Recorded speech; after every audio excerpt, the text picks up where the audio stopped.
Pagpapatuloy ng pagdinig kaugnay sa pagpaslang sa aktor na si Ramjen Revilla, muling ginisa sa witness stand ang itinuturing na whistleblower na si Roel Puzon. Naniniwala naman ang kampo ng akusadong kapatid ni Ramjen na mapapawalang sala ito. Nakatutok si Claire Delfin. Sa cross-examination ng star witness na si Roel Puzon, pinanindigan niyang kasama siya sa grupong ni-recruit ng suspect na si Ryan Pastera para patayin si Ramjen Revilla. Si Pastera ang umano'y link sa pagitan ng gunman at ang kapatid ng biktima at prime suspect na si Ramon Joseph R.J. Bautista.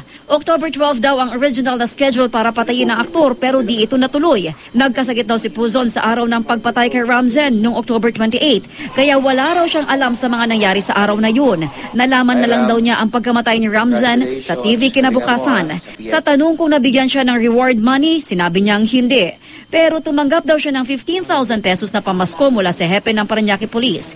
Itinanggi naman ito ng Parañaque Police. Parte raw ang 15,000 sa reward money na bigay ni Senator Bong Revilla. He was presented as a witness regarding the death of Ramjen, di ba? So, ang presumption natin may alam siya. Pero sinabi niya na nga kanina, wala siyang alam dun sa anuman na nangyari noong October 28, 2011. Si Joseph, magpakatatag lang ang anak ko sa loob. Proseso lang ang dapat naming daanan.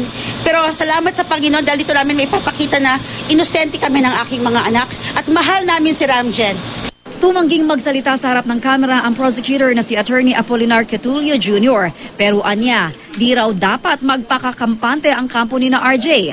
Unang testigo pa lang naman daw kasi si Puzon at mahaba-haba pa raw ang listahan ng mga testigong ihaharap nila sa korte na magtuturo sa magkapatid na RJ at Ramona bilang mastermind sa krimen. Nakakulong na si RJ samantalang pinaghahanap pa sa ibang bansa si Ramona.